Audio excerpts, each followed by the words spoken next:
Hello guys! Welcome back to my channel. Alright, maganda po ang topic po natin ngayon. Risk sa stock investing na madalas hindi po ganoon ka-solid ang understanding po. Lalo-lalo na po ng mga beginners.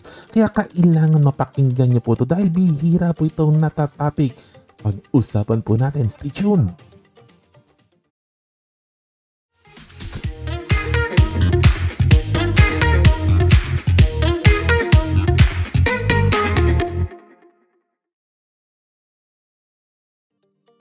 Welcome back. Ayan, hidden stock risk, no? It's all about risk ang pag-uusapan po natin ngayon. Kaya important po ito kasi pag nag-i-invest po tayo, ang unang-unang titingnan po natin ay risk. Hindi po muna kita. Risk po muna.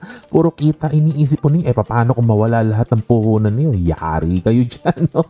And you have to understand po, guys, no? Pagdating po sa investing po, no? Sa mundo ng investing, sa mundo ng financial institutions, tandaan niyo po, ang mga financial institutions po, kumikita po ito sa atin. At part po ng promotion po nila is to educate people on generally accepted financial wisdom. Walang problema po sa generally accepted financial wisdom. Kaya lang po, sometimes yung intricacies po niyan hindi po napapaliwanag mabuti.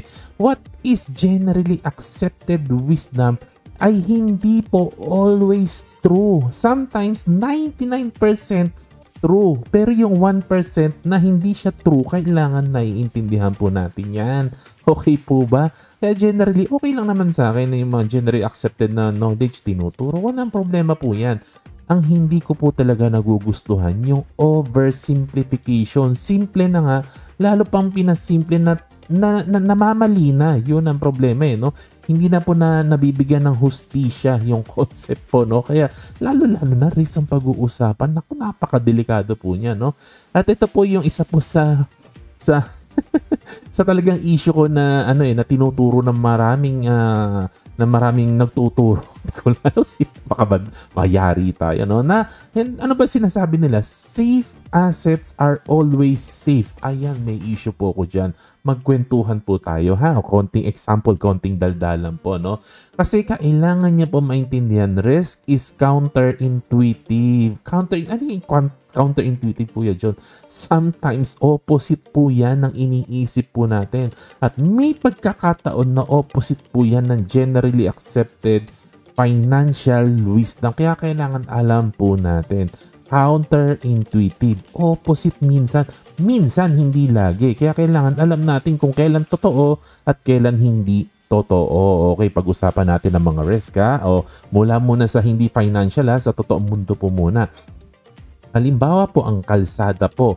Pag nilagyan mo po yan ng sign, nilagyan mo ng traffic light, nilagyan mo ng guide ng driver, nilaglagay ka ng lahat ng sign, ng road partition and everything, totoo po, nagiging safe po ang kalsada dahil po dyan. Kaya lahat ng gobyerno, buong mundo, nilalagyan po ng mga safety signs at traffic lights ang kalsada. Kaya lang po, paano naman po ito? Tignan niyo po sa Germany, may isang town daw po doon na tinanggal po nila yung mga road signs. At nung tinanggal nila yung mga road signs, mas lalo pong naging safe. Nawala aksidente, bumagsak ang aksidente, walang aksidenteng nangyari. Paano to? The removal of road markings, no? Nung tinanggal yung mga road markings, yung partition ng mga sasakyan, lalong nawalan na aksidente, lalong bumaba po ang accident. Bakit ganon? Nakala ko ba yung road signs yung mga traffic light ay nagiging safe, no? Bakit nung tinanggal, lalong naging safe? Paano yan?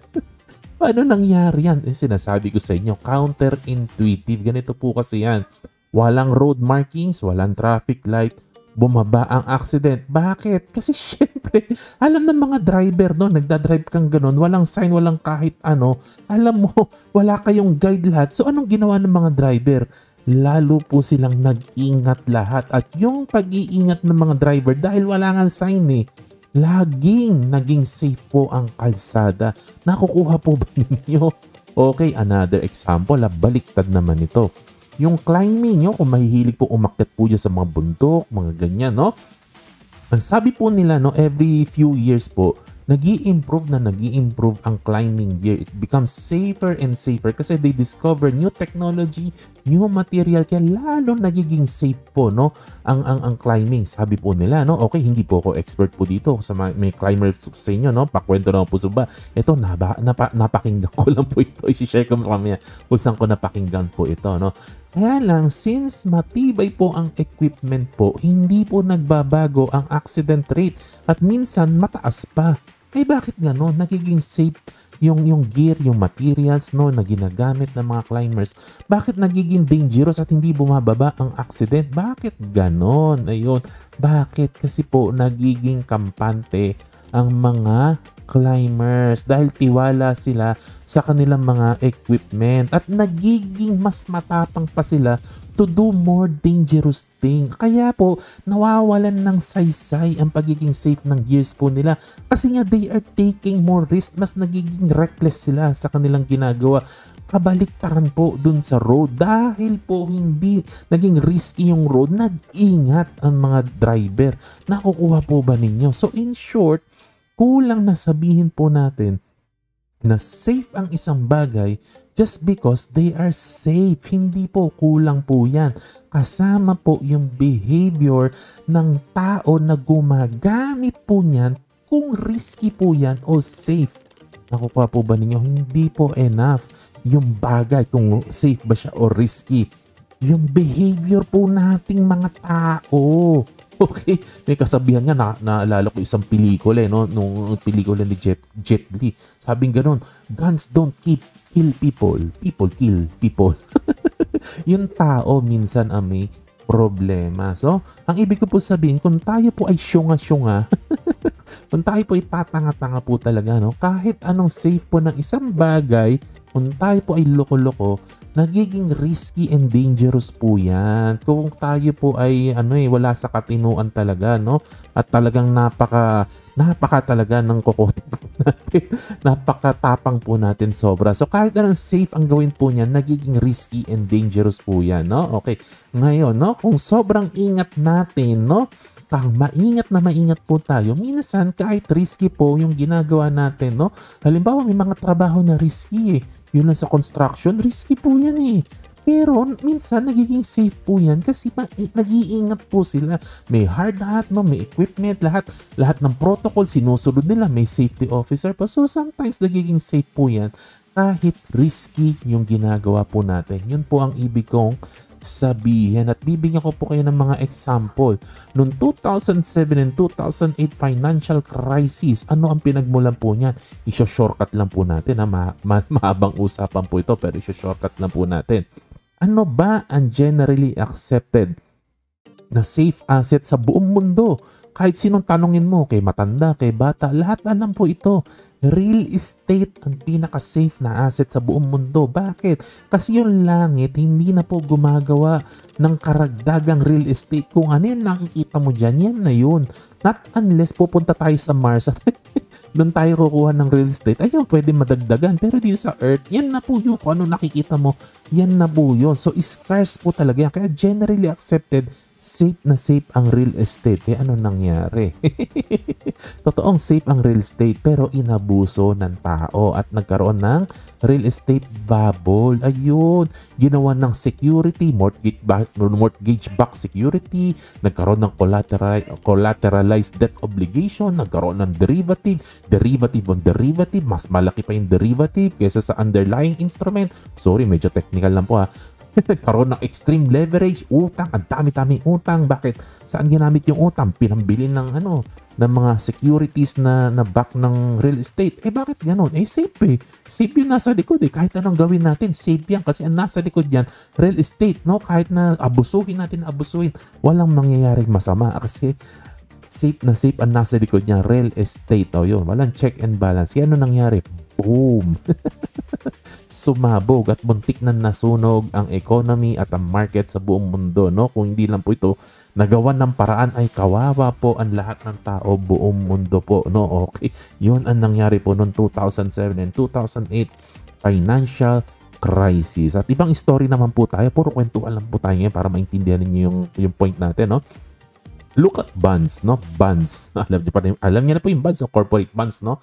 Yung mga corporation, no? Umuutang sila by way of bonds, no? At yung mga malalakas na company, yung mga financially stable na company, halimbawa mga Ayala, ganyan-ganyan po. Example lang naman, no? O kaya sa US, katulad ng mga yung mga malalaking company doon, no? Usually, i-rate niya ng AAA rated bonds. So, sinasabi nila, pag AAA, ibig sabihin, solid yung company na sa likod, safe na safe yung bonds na yan. Ngayon, pag yung company hindi masyadong kilala, o kaya yung company may hindi gano'ng kaganda yung balance sheet, may konting problema yung company, no? Ayun, minsan nare-rate niya na junk bonds, junk, basura, Subaru. Okay, nakukuha niyo po ba? Ayun. Ito ngayon ang nangyari. Junk bond, pangit, di ba? Pangit ang junk bond. Bakit itong si Howard Marks? Simula nung 1980s, no? Diyan siya yumaman sa junk bond. Mula nung nagtrabaho siya sa TCW Group, no? Diyan niya na-discover na hindi. Hindi, andyan ang pera sa junk bond. At dinala niya hanggang in-start niya yung company na Oaktree Capital na hanggang ngayong buhay, no? Na talagang isang malaking investment na tinitingnan nila lagi ay itong mga junk bonds. Na talaga sila nagpapasok ng pera, nagbilyonaryo siya at lumaki yung pondo mina-manage ni Howard Marks. Bakit? Junk bonds. Hindi AAA. Junk bonds. Basura, Subaru, yumaman, bilyonaryo. Nakukuha niyo po ba? Kung sa unang tingin, kasi nga junk risky. Pero hindi naging risky sa kanya. Ikinayaman pa niya. No? Kasi ganito po yan. Na-realize ni Howard Marks, no? Na lahat ng bonds, pare-parehas lang yan. As long as magbabayad ang company, no? As long as magbabayad, kay ano ang rating niya? Kay AAA, kay junk yan. Kung alam mong magbabayad siya, pare-parehas lang yan. Wala namang, yun lang naman ang gusto mo dyan, bayaran niya yung coupon niya. Na-discover niya, may mga companies kasi na binibigyan ng rating na junk bonds, pero pag inanalyze niya yung financials, alam niya na kayang bayaran ng company yung pagkakautang nila. So, binibili nila at mataas yung tubo ng mga junk bonds. Ayun, kaya yumaman si Howard Marks. Sinimplify ko lang po, in-oversimplify ko lang po ha, sa mga familiar po dito ha. Siyempre hindi ko po pwedeng ikwento po ito kasi itong junk bonds lang, aabutin ako ng 1 oras kakakwento kung paano ba yan junk bonds yan, paano kumita si Howard Marks. Maliwanag po ba? So what's the point, no? What's the point guys, no? Hindi lang yung asset alone ang factor kung safe yung investment na yan o hindi, but the behavior ng market participant, na lahat ng tao na nandito sa investment world ay nakaka-apekto kung safe pa ba ang asset na yan o hindi. Kasi number one, kahit anong safe ng isang asset, kung naging masyado na siyang mahal at naging bubble na siya, siya ay nagiging delikado at risky. Lalo-lalo na pag wala ng logic ang valuation ng asset po na yan.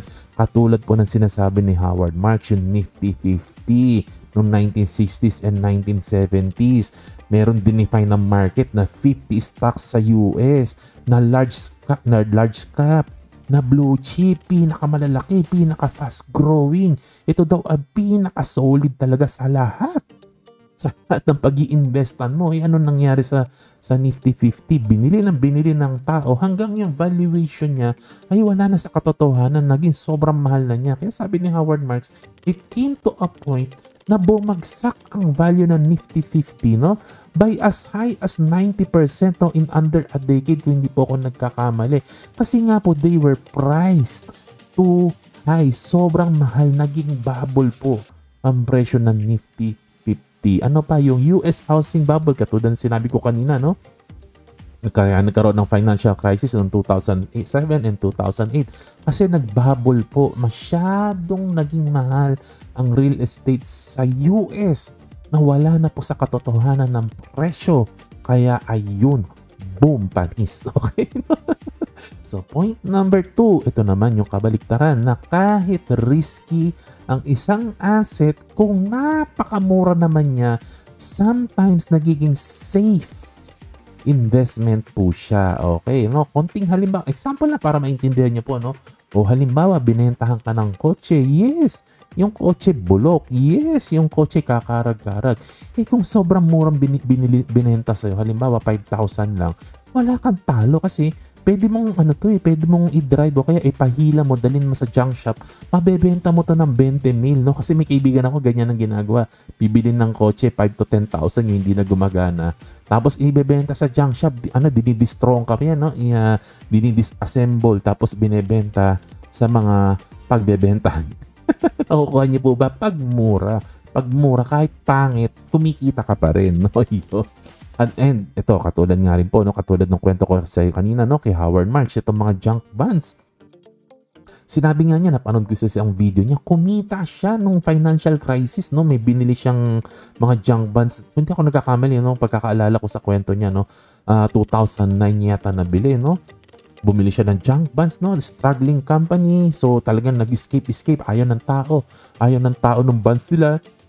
Ayaw na nila doon sa company.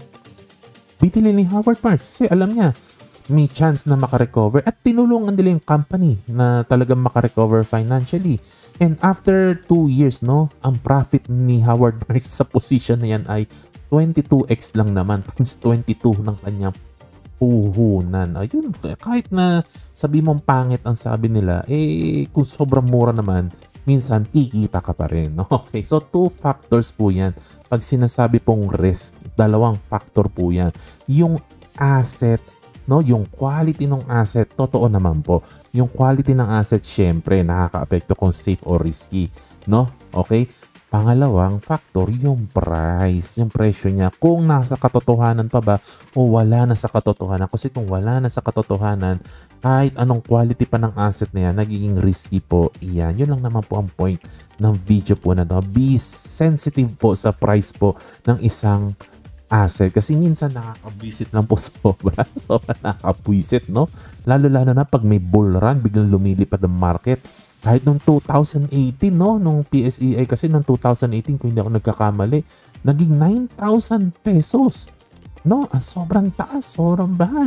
At lumabas ang pagkarami-raming financial investor, ay financial advisor na nakikita ko yung feed sa Facebook na sinasabi talaga na pumasok na kayo sa stocks, lumilipad ang stocks, bili kayo ng blue chip kasi safe naman. Blue chip nyo naman, tama naman, blue chip, safe, totoong safe.